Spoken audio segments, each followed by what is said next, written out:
Okay. Can you see the flyer here? Yes. Compensatory services? Okay, terrific. So this is a flyer that's going to go out to families shortly, hopefully early next week after it gets translated. It will be accompanied by a fuller letter that is trying to make sure families have the information they need about compensatory services with regard to COVID-19.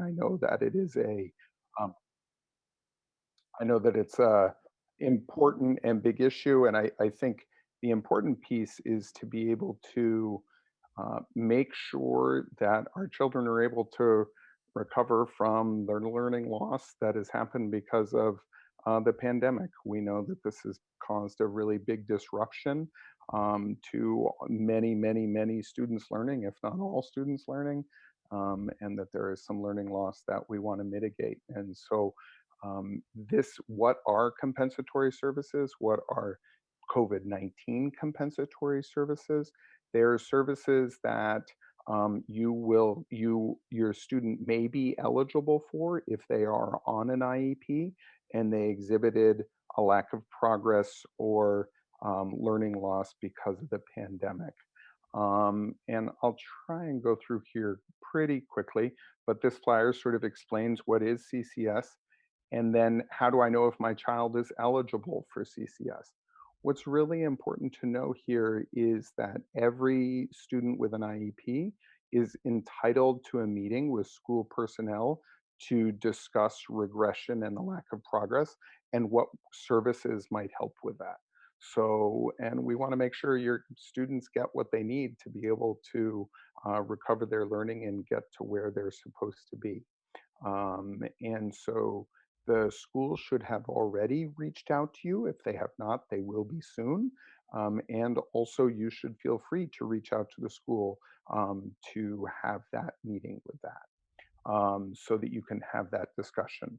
I also want to emphasize that the parents' understanding of the data is really important. You know your kid really well, you know how they've done, and that's a really important perspective when you walk into that meeting.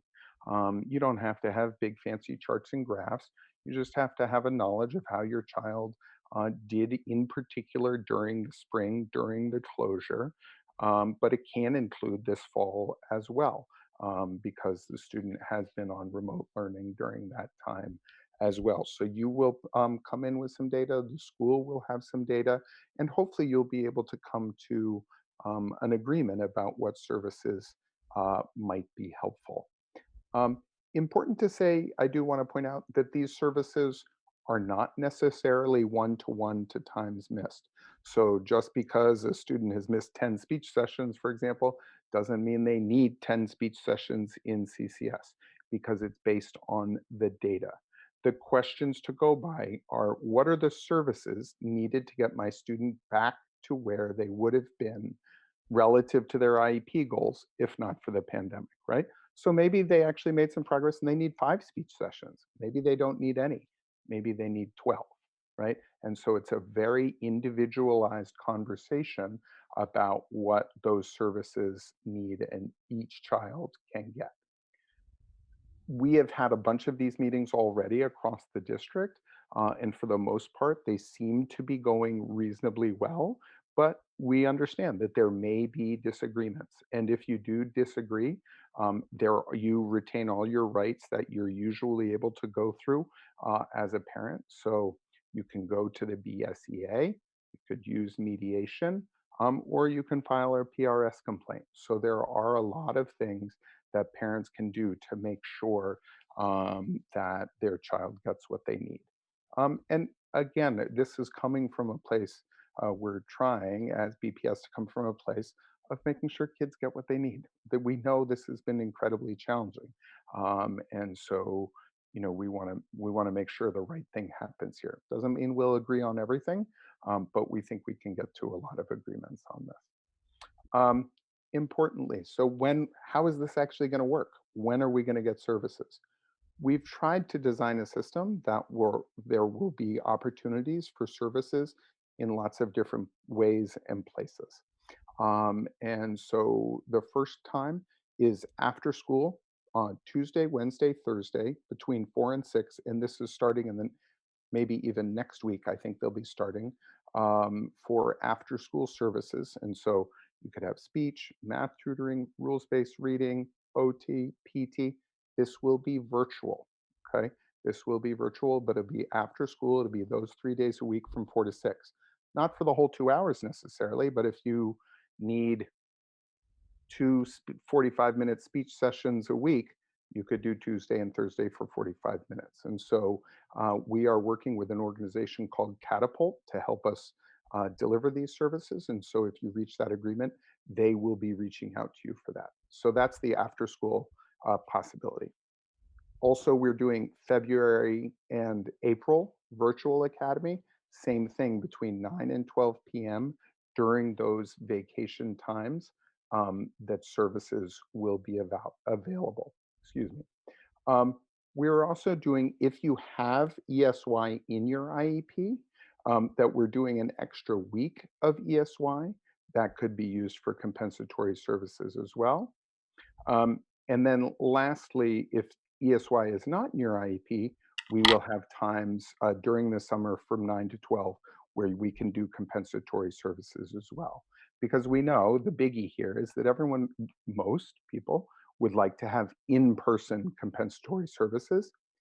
This is obviously very challenging for us because we can't guarantee when we're going to be able to deliver in-person compensatory services.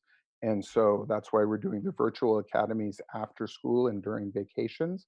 But we're very hopeful that we will be able to deliver in-person services during the summer.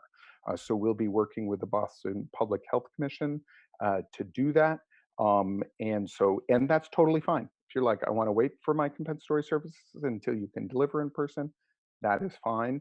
And the coordinator at the school will walk you through how we are going to organize that.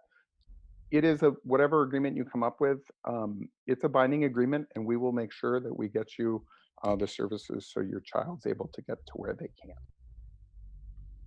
Okay, I hope that was a lot quickly.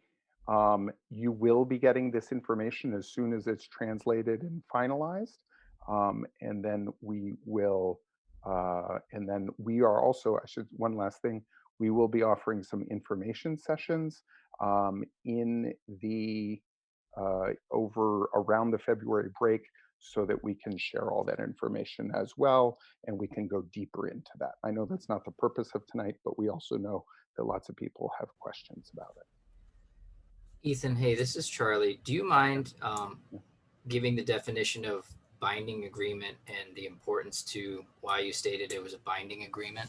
Yeah, so the reason I wanted to say that was one of the ways that we're going to organize, we can't if we don't know when we're going to be able to deliver in-person services, where you may have an agreement that is undated.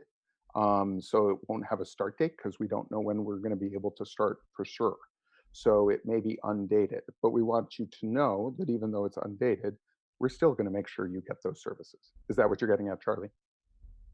Yeah. Okay, great. All right. Okay, thank you very much, Ethan. We do have some questions. I'll be going down the participants list in order and just unmuting people whose hands are raised. First question is Jade Reed, and I'm unmuting you now. Or if you hear your name, you can definitely unmute yourself. Jade, if you're there. Hi, I'm JB grandmother. How you doing tonight? Hey, How you been? I've been good. How you doing? Good. I have a question, and this is a serious question I'm about to ask y'all. I'd rather say more because I lost 3 people to COVID-19. Hmm. 3 of my people died for COVID-19. So I've been good with the kids. They don't go nowhere but in the house. They don't go nowhere without me. So I'd rather they're doing good with the computers. They don't need no help. Only one need help with Jay a little bit, but Nathaniel don't need no help. So Henrietta, I'm so sorry to hear for your loss, and just please send my heart to Nathaniel and Jade. They were my kids, the Manning.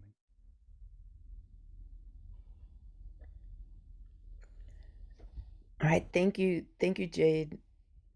The next hand raised is L730073.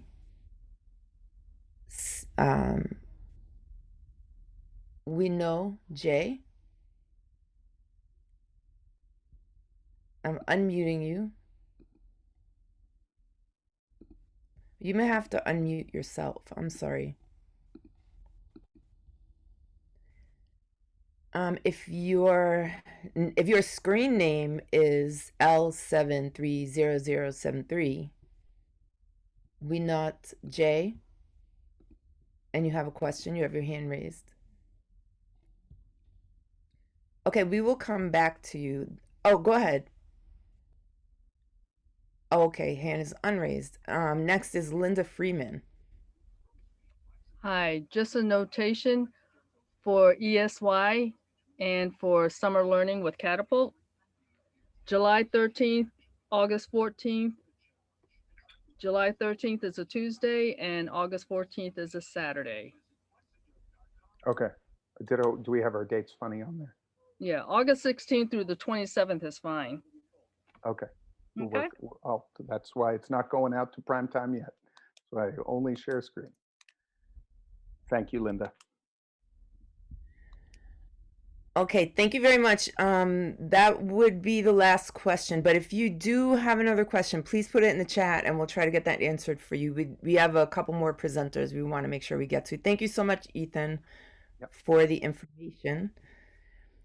Our next presenter this evening is Aubrey Rubin, and she is the BPS coordinator of Assistive Technology. Hi, everyone. All right, I'm going to share my screen as well. Oh, trying.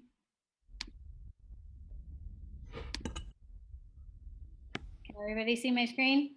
Give me a thumbs up or a nod. Okay, great. So like Bethany said, I'm the coordinator of the Assistive Technology team. My job has changed significantly over the last year. And what I've been helping families do and working with students has been very, very different.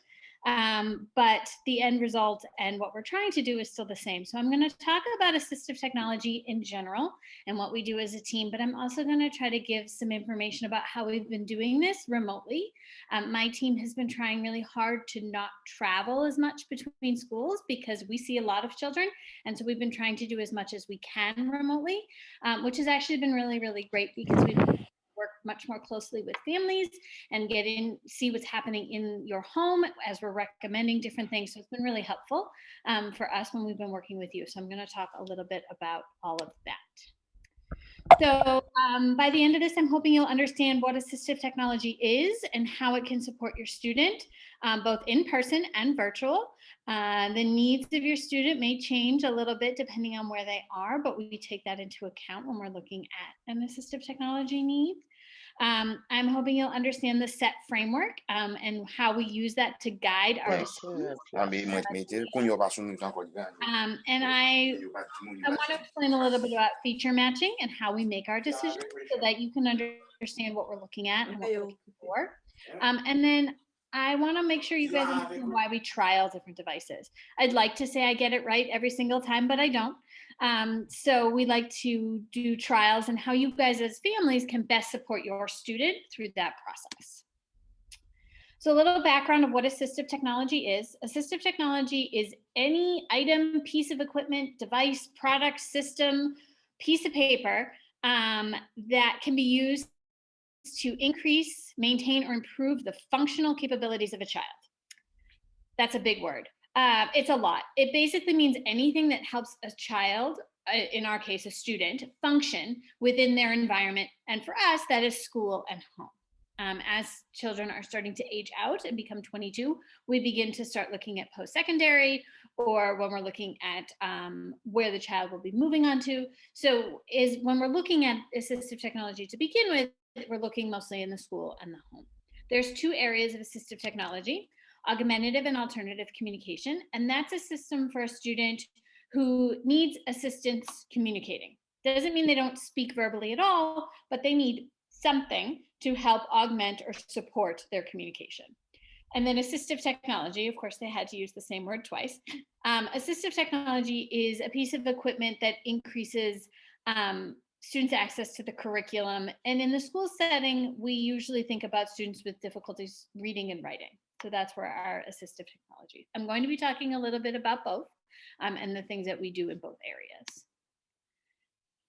The Department of Education does talk about assistive technology at length in their documents and their manuals.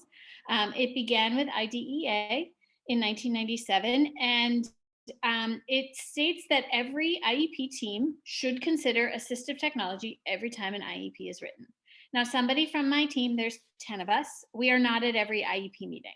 We cannot be at every IEP meeting, but what we ask is that if there's assistive technology needs or concerns or questions about whether something might help a student, that the IEP team talk about that and then bring that information to us, and we can help guide them through the assessment or the consultation process to figure out what the best needs for your student are. But every team can consider assistive technology at every IEP meeting. It's really important to keep in mind when you're considering assistive technology that we need to explore everything. We need to explore everything from low tech to high tech. And sometimes, we think, oh, this really great high tech new age thing came out. It's going to be the perfect fit. And it's just not. And the simple low tech might make all the difference, which is where we come in. So we try all these different things and say, okay, well, the features of this are great, but the student's not accessing that because of XYZ. So let's try this one instead. So when we come in, we try to explore all the way through low, through high tech for both AAC and assistive technology. This is something I put in most of my presentations about assistive technology, and this line is really blurred right now. Instructional technology is provided by the school. So the Chromebooks that all of your students are using at home to access their curriculum is instructional technology. It's universal design for learning, and in the days of COVID, it is the primary means of learning. So it is something that equals the playing field. Most students benefit from instructional technology. The difference comes when the student requires it to access their curriculum. That is when it becomes assistive technology. So I'll give you an example that is not technology related. A ramp, okay? A ramp into a school. For some students, it's instructional. If you shovel the ramp of the snow, everybody can get in the school. For some of our students who are in wheelchairs or who have compromised mobility, it's assistive. They have to have it in order to get into the building. So it might benefit all, but for some it is required. And that's the difference. So what do? We go through this process, and it's a continual process. I have it set up like this because it doesn't have a beginning and an end. We are constantly monitoring, constantly looking at what's working and what's not, because your students change, right? What worked for them at 4 might not work for them at 15. They've changed as a person. Their preferences have changed. The environment that they're in has changed. Their needs have changed. So we need to continue to monitor them to make sure that the technology that we've recommended, whatever it is adapting to them as they grow and learn. So we use the SET framework, which I'll talk specifically about. And within the SET framework, we use something called the WADI checklist. It's the Wisconsin Assistive Technology Initiative. And it's a lot of questions that we use to guide the information that we're gathering. And then we try things, right? We go in and we try them with the students. We see what works, what doesn't work. Students have preferences, and we want to make sure that we explore those. And then we'll put it into the IEP, but we'll trial it further to make sure we get the data that we need that proves that this is or is not working. Just because it doesn't work the first time doesn't mean we don't try something else, which is why we go back to the SET framework and try things again. So as this is a continual and ongoing process for every student. I've talked a little bit about the SET framework. It stands for Student, Environment, Tasks, and Tools. There is no formal test for assistive technology. I wish there was, but there isn't. So this is what we use. This is what is recommended by the Department of Education right now, and it's used across the country. And it's a framework that helps us gather and organize information. It helps us understand what's happening right now, what's working and what's not working, and what can we do to help the things that are not working. And this is a very double negative question, but the woman who developed the SET framework. Her name is Joy Zabala, and she wanted to know, is it possible that the student will not make reasonable progress towards educational goals without assistive technology? That's a long-winded way to say they have to have it in order to make progress. Okay. I put the website here. You will have access to this PowerPoint if you want to learn more about the SET framework by Joy Zabala. She's always updating and changing things, so it's an interesting read on her website. A little more in depth. So the student is, we're talking about features, right? I know it sounds strange to talk about the features of a child, but what features of the student affect his or her access to the curriculum? So what is it about this student that is supporting their access to the curriculum? What are they good at? What are their strengths? And what's making it difficult, okay? What environment are they in? What type of classroom are they in? What type of school are they in? Are they in elementary school? Are they in middle school? Are they in high school? Who are the other students in the classroom? How many teachers are in the classroom? What services does this child have? These are all important factors, because whatever we recommend, we need to make sure all the people involved have input in this and also know what this child needs in order to access the curriculum. So the environment is a huge piece. And this has been a really tricky spot for us right now because the environment is ever changing. And a student's environment in an online world is very different than a student's environment when they're in the classroom or when they're learning from home sometimes, but they're also learning in the school. So this environment piece has been very difficult for me and my team during this time. So this piece sometimes takes us a little bit longer right now. Normally we would go in and we would observe the student in their different environments. We talk to you as a parent at home about what's working at home.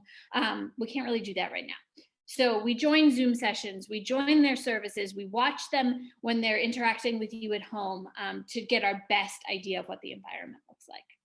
And then what are they being asked to do that they can or cannot do? This is kind of an important question. If a student's able to do everything they're being asked to do, they probably don't need assistive technology. But something is sparking this, the child is having trouble with something. So what is it? And then this is our job. We come in with the tools and we talk about what tools can we provide that might help with the things that are hard for the student right now. So we use feature matching. There are no prerequisites for any of the assistive technology tools that we look at. So sometimes people ask me, well, what skills does my child have to have in order to get an iPad? There are no prerequisites.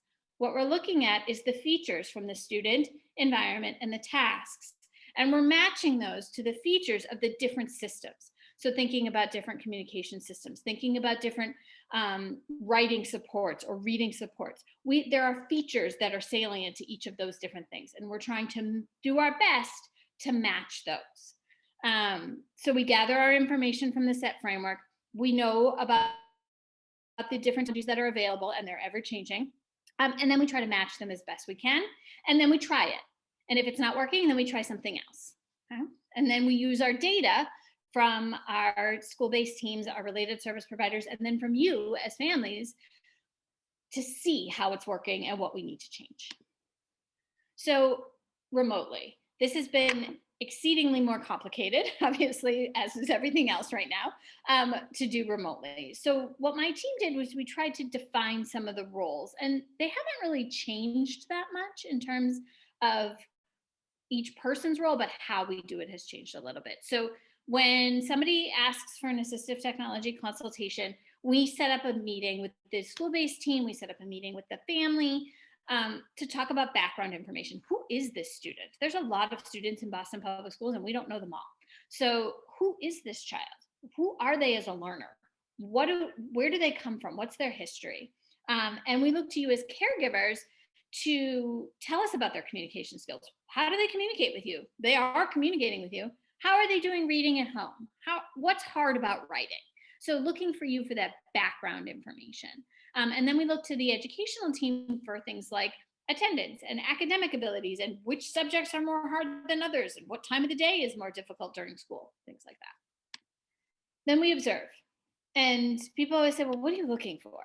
Observations are the most powerful piece for us because we can come in and we can set up these perfect scenarios where we try things, but it's really good for us to see how things are going on a day-to-day basis because it doesn't always go quite as planned when we come in, or it goes really well with us, but they're struggling during the rest of the time. So we usually try to observe in at least 2 different settings. Like I said, school and a related service provider, at home during a play-based activity, something like that. And then what we're looking for you as caregivers is your participation. We're going to need your help to help the student participate in the therapeutic or academic opportunities so we can see what they can do. If they're not sitting in front of the computer, it's a little bit harder for us to see what's happening. And then the educational team, we're looking for them to tell us what's the best time to come and observe during their classes and during their therapy sessions and things like that. Then we try things and we provide the recommended equipment to trial, and we schedule a meeting. So if a child is fully remote, we will drop equipment off at your home and talk you through the consultation. We do have some students coming into assessment centers if that's the preference, but honestly, it works better for us if they're with you because they're more comfortable with you, and that's who they need to work with right now is you as their caregiver. So, and we expectations and we're going to be doing and how we're going to be doing it. And it works really well. You know, you come to the training sessions, you work through this with us, and then we get to guide you through what we would do with your child in school. And we try things and we get feedback from you as the caregiver. That was too hard. They didn't know where that was, or they couldn't make that particular app work, or whatever, you know, the feedback from you. And then we're looking for the same thing from the educational team. We're looking for them to participate in these trainings and participate in this trial and evaluation. We often have teachers and related service providers who will come to the Zoom sessions when we're working with families to see what's happening and how they can help support and facilitate whatever is recommended. And then we don't go away. We keep checking in. So if we decide that your child is going to trial a Go Talk, which is what I'll talk about what that is in a little bit, but we're there providing activities, ways that you can support your child's use of this device, or checking in like, oh, this didn't work. Okay, well, here's something you can try when that happens. The kid chucked it across the room. Okay, great. So here's something we can do to help you when that happens. And then we're looking for the educational team to provide these frequent opportunities and consistent time to practice. You have to practice using assistive technology. You can't suddenly be given a voice recognition software on the day of your MCAS and be expected to know how to use it. You have to practice, just like everything else. It took us all kind of a while to figure out this Zoom thing, right? I'm a technology specialist and I still get it wrong. So we need to practice. We need to make sure that the child is comfortable with it. They're not going to learn these things overnight. And so we're looking for the educational team to provide opportunities for that practice. And then we're guiding and helping you come up with opportunities to practice at home. And then, of course, data collection. Now, I never would expect, just like Ethan said earlier, I don't need your pretty charts and graphs and things like that. A video of your child using something is perfect. Or, hey, we tried this and this is what happened. That's great. That's data that we need. The educational team and us, we collect data on the pretty charts and things like that, and the data sheets that we submit, and we graph it and everything like that. But from you as a caregiver, that anecdotal story about things that happen is really helpful. I was trialing a device with a gentleman. He's 18, and his mom said, it's perfect. And I said, what do you mean it's perfect? She said, we went to the store and he told me what color headphones he wanted to join his Zoom sessions. That story was perfect. I didn't need to know how many times he tried or anything like that. All I needed to know was that he told her what color headphones he wanted. So things like that is what we'd be looking for from you as a family. Okay, I'm flying because they told me I don't have a lot of time. So I'm going really, really fast. The world is technology right now. So this link, and I will, if I can get it to look, did it switch on the screen to something else? Or is it still my PowerPoint? It is the Chromebook Drive slides. Thank you. So somebody a lot smarter than me put this whole thing together and shared it with me. These are quick videos of assistive technology and instructional technology features of all of the different Chrome apps. Okay, you have access to all of these through your students' email through BPS. And there's lots of different little things that you can try with your students that might help them during Zoom. I will never forget, I have a son who has assistive technology needs. And when I learned how to split screen his Chromebook, it was life-changing for him. Okay, so some of these little things might be really helpful for your student right now. They may not always need these, but it's a great collection of short informational videos. They are unfortunately only in English right now, but I know they are working on translations, and I will make sure that you guys have those when they come out. So I wanted to make sure you had this link with all of these different things. Okay, so I want to talk a little bit more specifically about AAC and our students who use alternative means of communication. So we communicate to be social with others, right? So it's really important that we're always working towards that goal of being social and interacting with other people. So one of the ways we do this is by using core vocabulary. And core vocabulary is the basis of all high-tech communication systems, and it's a small set of words that we use most frequently. They are different in every language, but it's 80% of what we say is these core vocabulary words, and that is true across languages. There are things like big and little and go and do and flying. So we use it because it promotes flexibility. We might not always have in whatever system the child is using every single word, but if they can learn to use core vocabulary, they will be able to communicate in every situation, and that is the goal. You do need fringe. Fringe are those things that your students really like, what they like to eat, what they like to see, what they like to do, or those academic words. They need both, but the primary function of the system and all communication systems is core vocabulary. So here's some of the systems that you might see in the district. We call this low tech or no tech, and they're communication books, and every child's communication book is different. It's based on what they want to say and what they need to say. But again, they all have this core vocabulary somewhere in it to promote that language growth and that language flexibility. Core vocabulary is where we build a child's language. We have just like 2 more minutes, just so we have like 2 more slides. So okay. We're good. Okay. The mid-tech would be static display. These are the Go Talks or the single message switches that some of our students use. And again, we often put core vocabulary in here to promote that language development.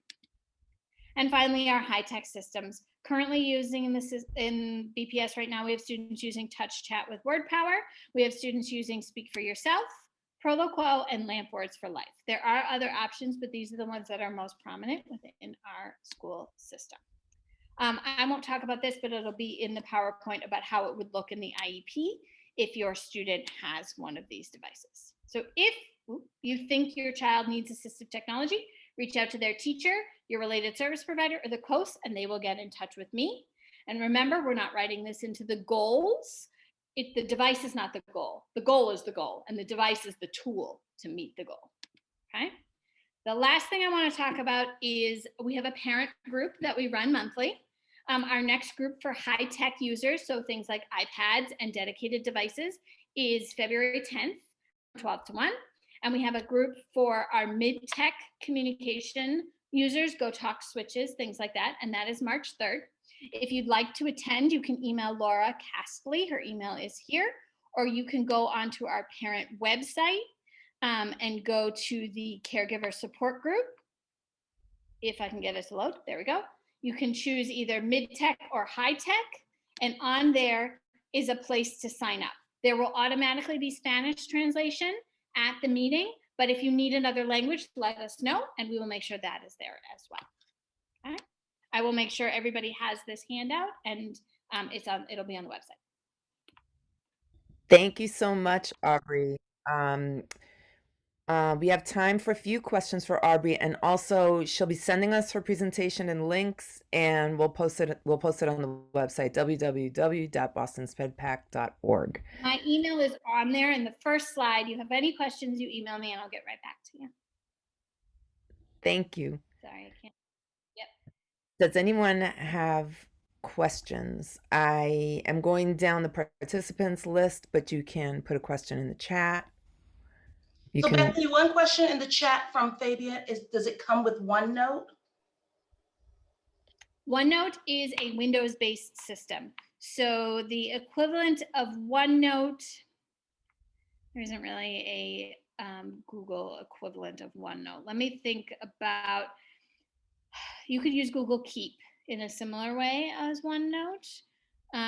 You could also use Sheets a little bit like OneNote, but no, OneNote is a Microsoft program. I'll jump in for a second. I really like to use Google Slides because it lets you sort of put text and images. Lorena, you can, you're unmuted so you can ask the question live. Sorry, Nessie, go ahead. Yeah, I just find that Google Slides, because it lets you kind of put text and pictures and you know, different kind of elements all over the page. It's the also question there is, what do you do for students who need STEM and assistive technology? So we would work with this that was, can you? Specialist teacher, use the assistive technology throughout the day. If assistive technology is recommended, it goes with the student everywhere in every situation. So we would provide training for the STEM teacher on how to use it within their curriculum. Thank you. Nessie, you were mentioning you like using Google Slides. Can you finish that thought? And then I have 2 people with their hands raised and a couple of questions in the chat. Yeah, just that because Google Slides gives you a lot of control over where you put text, and you can put images and icons and kind of really place them anywhere on the page. I think it's really helpful for note taking if that's the kind of environment that you're wanting to use. So I think it functions in that way, similar to that other Microsoft app. Thank you. We have a hand raised. Kelly. Kelly, you have your hand raised. You can. One second before you go on to Kelly. Nessie, I don't know if you're in the English channel, because I couldn't hear you, whatever that you said. So that's probably why I ended up talking over you. So just double check that you are in the English channel, please. Go ahead, Bethany, thank you. Okay, Kelly has a hand raised and is trying to unmute himself, and I am trying to unmute him as well, but I think I'm not a co-host maybe. Kelly, you should be able to unmute now. Okay. There you go. Yes, hi, can you hear me? Yep. Yes, hi, good evening. Thank you for hosting this. I had 3 students, but now 2 in Boston Public Schools. One of my students is just got assistive technology into their IEP, but because of the COVID and stuff like that, so I don't know which department works with them to figure out what needs. So it depends on what the assistive technology is in the IEP, but once it is signed, it's up to the COAST to let me know. I don't get a notification, so just remind the COAST to tell me, and then we would work with you about getting that set up at home or in the hybrid model or whatever it is that your student is doing right now. Okay, so I would talk to the teacher then. Yeah, let the teacher. Okay. Teacher know that the IEP let me know that we need to get assistive technology. Great, thank you. Thank you. I'm going to take a question from the chat. Is it possible to have assistive technology discussed at every IEP meeting, and especially at the first IEP meeting as a default, so that no family misses the opportunity to learn about that resource in case it would be useful later? So to qualify for assistive technology, the student must have a defined disability. So if it's an original IEP meeting, assistive technology is not present because they don't have a defined disability yet. So once that N1 is signed with the defined disability, then assistive technology can be considered. And it doesn't have to be a member from my team to consider it. Anybody on the IEP team, which includes you as caregivers, can bring up assistive technology needs and questions about what might be most beneficial to the student, and then they can reach out to my team. But yes, it should and can be brought up at every IEP meeting, with the exception is the original. Thank you. Question, hand raised in the participants list, Lorraine Norwich. If you can unmute yourself. Yeah, I'm unmuting myself. Aubrey, I have 2 questions. So the one is, there are lots of standardized tests that are done to determine the disability of a child or what the level is. Has there ever been testing done with the assistive technology on those standardized testing with and You mean the without students use the assistive technology on standardized testing? Yes, with it and without it, to see how they work with it and to see whether this is working for them or not, because that has been a way that has been done in the past. So if a student has assistive technology in their IEP, meaning they've been practicing using it, it means that they're using it all the time. So when they take a standardized test like the MCAS, they will still have that accommodation. Honestly. But to determine if the assistive technology will work for them, has that ever been done? I'm sure a researcher probably at some point has done that, but for me, it seems a little bit, we determine if the assistive technology is working on a day-to-day basis, right? So if they're accessing their curriculum, to take it away on a standardized test seems like it would be. That's not the question I'm asking. I'm asking if you are deciding if a student should be using assistive technology, if you have a standardized test and you're determining it, and if you have the test and then you try it without, they've never used it before, so and then you tried with the assistive tech, is that a way of determining?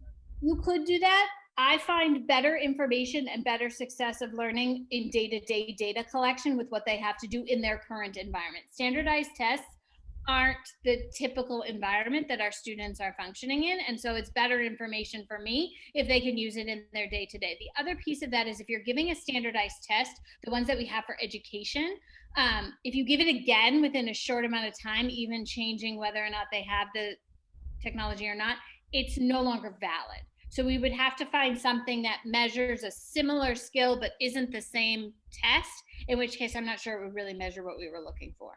Does that make sense? Oh, I lost you. Thank you so much, Aubrey, for all that information. That has to be our last question because we have one more presenter we want to get to. Thank you so much, Aubrey Rubin, and all of the information that she shared will be on the website. Thank you. Our next presenter. Next, Bethany. Aubrey can also continue to answer some questions in the chat. So if you do want to engage a little bit more, you have some general questions. Like I see there's a question about reevaluations there. She can address it there, but we definitely will be moving on. Thank you. Oh, excellent. You want me to send them directly to the person who asked or to everybody? It would be great if we could get the group knowledge. Okay, thank you. Thank you so much. Okay, our next presenter is Nessie Ruiz from Tech Goes Home Program Manager.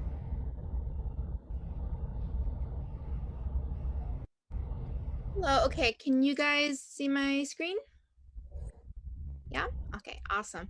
And everybody can hear me okay? Yeah, thumbs up? Okay, awesome, thank you. So I actually, I just got a new title, so I'm now the Director of Learning. That just happened this week. We've just hired some new staff, so I'm gonna be focusing a little bit more on curriculum and content. So, but Program Manager works great too. So I'm gonna talk to you a little bit about Tech Goes Home. Some of you may have already heard about Tech Goes Home because we do work in a lot of the BPS schools. Tech Goes Home, I'm going to tell you a lot of stuff. I'm going to share information about our program, but I'm also going to share some resources with you that you can use even if you're not part of Tech Goes Home. So I'm hoping that it'll be helpful for everyone. So what we are is we're a small nonprofit. There's actually 10 of us on staff. And so we do all of our work through partnerships with schools and nonprofit organizations in Boston and around Greater Boston. We basically run programming sort of across Boston through the BPS school system. So I'm gonna just share some stuff with you. This is a video. I'm actually not going to show it, but I just, it's a really great 3-minute video. So when you get the slides later, if you want to watch it, it's one of my favorite videos because it really shows a lot about what goes on in Tech Goes Home. And there's a lot of kids and faces and happiness in it. So I'll leave that there for you as a goodie for later. So the Tech Goes Home model. So we believe that for people to really take advantage of the internet and everything it has to offer, there are 3 really essential components that everyone needs to have. At the foundation of that is education, right? So you can have devices, you can have internet, but if you don't know how to use them and what to do with them, you're not going to get too far with it. So at the heart of our program is a 15-hour course. If you're doing it through BPS, then that would be the child and an adult, often a parent, but it can be a mentor or another family member, and they take a course together after school. So that is 15 hours of instruction. And I'll tell you a little bit about the details about what is taught in that course in a minute. The other component is the internet access itself. So we help our learners register for affordable internet that's, at a good affordable price. And if you happen not to be able to afford it, especially right now during the pandemic, that's a little bit hard for people. Tech Goes Home will also provide for you 1 free year of internet service as well. And I'll talk about details for that as well.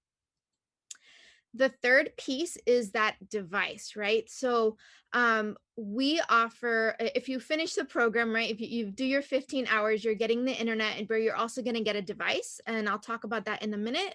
We offer both Chromebooks and in some cases iPads.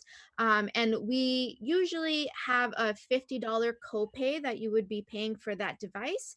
During the pandemic right now, we're just having a zero copay so that can come to you at no cost. So that device is really essential. So we really feel that you really need to have all 3 things, because if you're missing any one of those pieces, it's really hard to get what you need from the internet. What we hope also is that once you have sort of this foundation of education and the devices and the connectivity that you need, that you can also continue learning. Tech Goes Home is working on ways to keep you engaged after your initial course. So we're offering webinars and more advanced programs that we're going to be working on now and like in the future as well. And a lot of those I think will be virtual now that everyone's going to be experts at some point, right, on virtual stuff. So you'll be able to access a lot of that as well from home. So I'll tell you a little bit about who we work with. So our main goal is to reach people who have barriers to technology. There can be all kinds of different barriers, right? So it can be accessibility, it can be language, it can be income. There's just a multitude of them. So who we work with is we work with students in K through 12 and their families. We also work with adults. I like to say 8 to 118, so any age range really. Families and individuals who self-identify as having some barrier to technology. 85% of our learners do identify as people of color. 91% of our learners live in low-income households as defined by the HUD. And about 50% of our learners are English language learners. So a lot of our courses are taught in Spanish, in Haitian Creole, in Arabic, and a whole slew of different languages as well, besides English. These are the areas that we currently serve. So we do work all throughout Boston and a lot of the neighborhoods surrounding Boston as well, both again in schools and in nonprofit and community organizations. So we have 4 different programs. The ones I think would apply to most of you here would probably be our family programs. So we have the school program, which is for students who are in 1st through 12th grade. And like I said, the accompanying adult. So again, that could be a parent, a guardian, another family member, a mentor, some adult that plays an important role in that child's life. And they attend the course for 15 hours together. We love that because that means that you're learning, the kids are learning, everybody's kind of learning and working together. And we love sort of that adult engagement in our minors' educations. We also have the early childhood program, which is a little bit different. It is for K0 and through K2 children, so 3 to 6, and also an adult attends with them as well. I'll give you a little bit more detail, but we're really trying to get sort of that educational component in early, and also making sure that we're serving the adults as well. So besides things to help children in their education, we also want to make sure that adults have resources and information that they need for job seeking, for caring for their families, you know, for fun and relaxation as well, especially during these very stressful times. So both of these programs, depending on the exact class that you're taking, should take into account both the child's needs and the adult needs. For adults, we also have the community program, which is for 18 and over, and the small business program, which is for adults who are interested in entrepreneurship or growing or starting a small business. And these programs are often taught through our nonprofit organizations that work with us. We do have some of the programs in BPS who do run these programs specifically, sometimes for teens in high school and sometimes for adult learners who are enrolled in BPS but are above 18. So you will see some of these adult programs sprinkled throughout the BPS system as well. So a little bit more about our engagement with BPS. We are currently in about 40% of the Boston public schools. Sometimes the schools may rotate in and out. So we had a few schools this year that right now we're not running Tech Goes Home because they've got a lot on their plate. And then we have other schools that are much more engaged with us right now because they're trying to make sure that their students have the support that they need so that they can be successful in school. So some of the schools that we're involved with that do work with children with disabilities and accessibility and all that are the Perkins School and also the Horace Mann School for the Deaf and Hard of Hearing. So those are just a couple names, but really we're in quite a bit of schools. For you to be involved in Tech Goes Home at a school, you do need your child, the learner or teen, does need to be enrolled at the school. So they have to be an active student at the school. However, if you are part of BPS, but your school does not have Tech Goes Home, there are BPS departments and programs that offer courses for any BPS student. So they work across the district. So I would first ask at your school if they have Tech Goes Home, and if they don't, you're welcome to either contact some of the other BPS departments that I have listed here, or you can contact us and you can look to see what classes we have that are open. So for example, we work with BPS Parent University that works across the district, BPS Department of English Language Learners, which also works across the district. A couple other things that are other special programs, for example, the Teacher Cadet Program, which is for middle and high school students who are interested in being teachers, and the Accelerated Community to Teacher Program, which I think is for adults and like a lot of paras who want to become teachers. Other things, for example, if you have students who are above 18 who might be enrolled at either the Adult Learning Center or Boston Central Adult High School, we do have programming there as well. So we're trying to really reach the scope as many BPS students as possible. So I'm going to talk a little bit about devices and internet. So we're going to talk about those three main components. So I'm going to talk to you a little bit about specifically what Tech Goes Home does, and also some resources that you can use if you're not currently at a school with Tech Goes Home, or you can't currently get involved for some reason. There are some options for you if you need them. So Tech Goes Home provides Chromebooks for learners in the Tech Goes Home school program. And we also provide iPads for the early childhood program.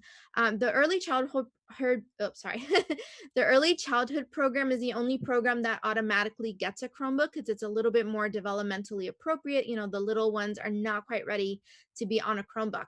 However, when we have programs, school programs that are specifically for children with disabilities or special accessibility needs, the teacher can request that they get iPads as well. So we really leave that decision to the instructor. I will say that, as I mentioned, we don't do any, like the Tech Goes Home staff does not do any direct teaching of courses. We do all of this through the schools and through our nonprofit organizations. So when you take a class at your school, it will be a teacher or an employee of the school who's providing that course for you.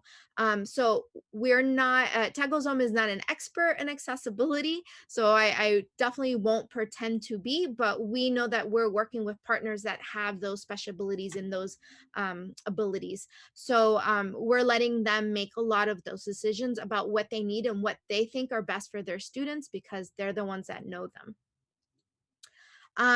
For connectivity, so this would be internet access. We do mostly focus on Comcast Internet Essentials. And for those families where that doesn't work, we do provide a mobile hotspot. So I'm gonna talk a little bit more about some options. These are very affordable options. So if a family can pay for it, great. But if they can't, TechOzone, as I said, will pay for 1 year of service for you if you need it, assuming you're enrolled in our course and you're completing your 15 hours. So I'm just going to go through some of this. I won't go in a lot of detail because I have a lot of slides, but this information will be here. So you may or may not be familiar with Comcast Internet Essentials. It is income based. However, if you have any kind of government income of any kind, it should automatically qualify you for Internet Essentials.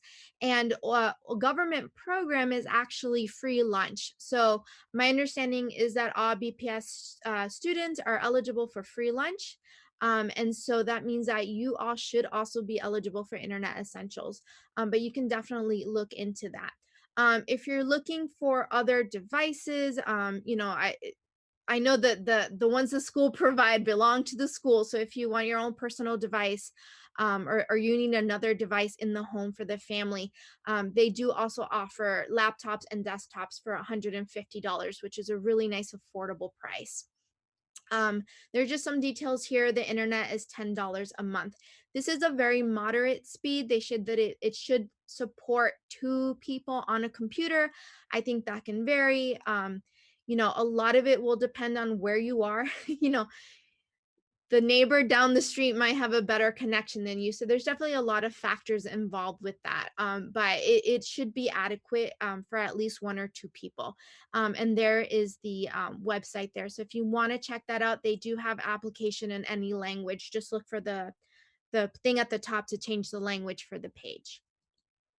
PCs for People is a nonprofit that is actually very much dedicated to helping people get affordable connectivity and devices. So they also have an income-based application, but it's a little bit easier to get as well, rather than the Internet Essentials. So if you for some reason don't qualify for that, you can check this out.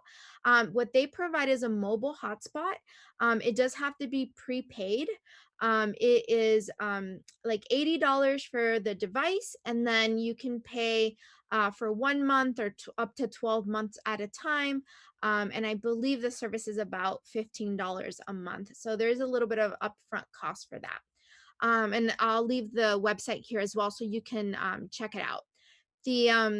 They also offer computers, both laptops and desktops, and they can be free. They can be $70, $100, up to $150. So it's also another good place to look for devices if you need it.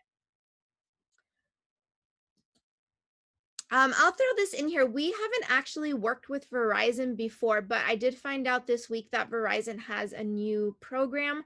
So if you're in a Verizon area, you might want to try them as well. So they have this lower plan for $20 a month. So I can't speak much to it, but I did want to share this resource with you. So you might want to check that out as well. So the other thing that we offer, so if you can't have the home service, you know, we'll just talk about mobile hotspots a little bit. I know that BPS is giving those out. We also give them out. There are pros and cons to that in comparison to a home internet service. But obviously, if you have housing instability of any kind, if you have multiple families living in a home, then it might be just more makes sense to get a mobile hotspot. The other thing that I do notice is sometimes if your internet isn't quite strong enough and you've got like 5 kids and they're all trying to be in class and you're trying to be at work, you might need more than one internet source. So you might have a home-based internet and then maybe also consider having a mobile hotspot for, you know, somebody else in the household to use. They are really easy to purchase and they really vary in price, but you can really find a hotspot at like any major, provider. Yeah, and they tend to be slower than the at-home service, but again, it also depends on where you are. And also just a hint, many of you may know if you have a cell phone plan with data, a lot of phones, whether they're Androids or iPhones, can be used as a hotspot as well. So again, especially if you have multiple people in the home, sometimes it can be really draining on that internet. So that's something to check out. So the other main thing is learning to use the internet and the devices. Again, I feel like that's really at the heart of getting anything done. TECO's home courses have traditionally been done in person. So often, if this is a school, this is usually after school hours. So your teacher may ask you to come in once a week or twice a week after school to take this course with the student that you're attending with. Right now, once the pandemic hit last March, we had to move everything virtual. So that was a big flop for us, for all of BPS, for everybody on the whole planet.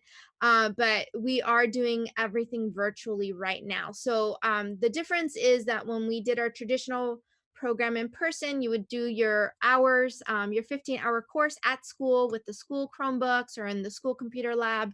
And when you finished, you got your internet and your computer and you got to take them home as sort of your reward for graduating from TECO's home. What we're doing now is we're sending out the device and setting you up with internet before the TECO's home course starts, because obviously you need those in order to take the course. So you're kind of getting them ahead of time. Nessie, we have a few more minutes so that there's time for families to ask questions. Great. Thank you.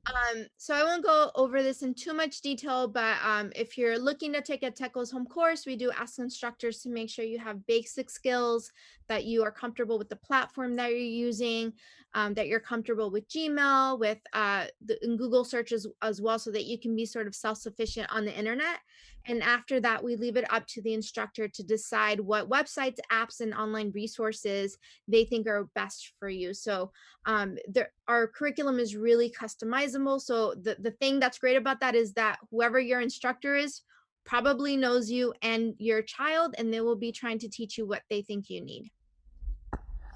I will share some resources. So we do have on our website a bunch of stuff that's open to the public that you can check out. So in the learners section of our website, right here under learners, there are a few pages, and this is all stuff that could be helpful to you. There are a lot of apps. What you'll find is you'll find some tutorials. These are like PDFs with instructions on how to use your Chromebook, on how to use website pages. We do have everything right now in English and in Spanish, and we are working to translate that into a lot of other languages. So you can translate the whole page right up here. If anybody wants to volunteer to help us translate, we'd be more than happy to have your help. Like I said, we are a very small staff. So all of our translating really happens through volunteers. I'm the only one that can do the Spanish. So I love some help with that. And feel free to, share anything with me if you feel like they should add this. You can send that to me. We also have a COVID-19 resource page, which is down here as well. So I'll let you check that out later, but that's got some extra stuff kind of specific for COVID, and a webinar page. So we're holding webinars about once or twice a month. We have a couple coming up that aren't scheduled yet, but if you come to our webinar page, also right here, you can sign up. This is open to the public, so you don't have to be with TECO's home. It doesn't matter where you are. You can invite anybody. You can attend live. It's about an hour of instruction and about half an hour of Q&A. The webinars that have already passed will be down here under recorded webinars. So you can watch the recording, you can look at the slides and the information. This one hasn't been posted yet, but we did do a webinar that was hosted by the Carroll Center for the Blind on accessibility features for the Chromebook, including a little bit of an overview of Chromevox, which is the screen reader, and some other services or accessibility options in there as well. So just feel free, there's a lot of stuff here. So feel free to watch these. And I think they're really helpful. And not just for learners, but also for teachers. So if you're a Boston Public School teacher and you're here, there are some stuff there that might be helpful for you as well. So my last bit, if you're a parent or a learner, or you know, you're trying to get the child that you care for involved with Tech Goes Home, definitely I would say ask your school first, wherever that child is enrolled. Please ask them if they have the Tech Goes Home program. If they don't, you can contact Mars at techgoeshome.org, and Mars can help find you one of the other courses that are open to the public that might be through some of those other BPS programs that work across the system, or a nonprofit partner that we might have. If you're a professional here from a school, a teacher, a principal, and you're here and you're interested in partnering with Tech Goes Home, please contact Gina, and she will give you some more information on that. And I'm going to be focusing mostly on the curriculum and support for instructors. If you want to volunteer, whether you're an adult or a teenager, we can use a lot of help with translating materials, making tutorials, things like that. For high school students or college students or middle school students, I can definitely give volunteer hours as well. So feel free to reach out if you need anything. Thank you, Nessie. Thank you so much for all the information. I'm going to go to the chat. There are a couple of questions there. One question is, are these courses available to sign up for now and offered not during school work hours? Yeah, yes. So actually, I'm going to share my screen again one more time. Sorry, just to show you. So the teachers, every instructor will pick what their schedule is. So I can't tell you what the schedule is because it just depends what the teacher decides. Because teachers and students are in school during the school time, BPS courses do tend to be after school hours, so they might be right after school. Sometimes they're on the weekend, but it will vary. If you go to the Learners tab and you come down to upcoming courses, you will see the courses that are available that are open to the public. So again, the first thing you want to do is ask your school if they run Tech Goes Home. If you are looking for a school program to run with your child, we currently don't have any open. So what would be listed here would be those parent university courses or English language courses that would be here that are across the district. So they'll be listed here when they're open. Any early childhood courses that are open to the public are listed here. And these, the small business and the community courses are open to the public. Those are for adults. So you can always check the site here, but again, we're only listing the ones that are open to the public. So you should really first ask your school if they have a Tech Goes Home program. Thank you. One more question is, what is the breakdown of the 15 hours? So that also varies. So as I mentioned, we really let your teacher decide what they're going to teach you because they know you, they know the students, they know, what those students need. So they're going to be very specific about what they're teaching you.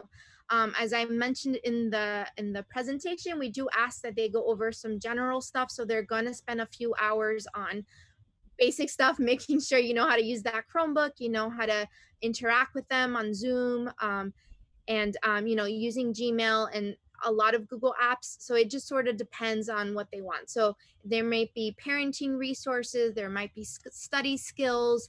It will depend specifically on what your teacher thinks you guys should be learning. Thank you. Are there any more questions? It looks like Andres is raising his hand. I believe you can unmute yourself right now. Perfect, thank you.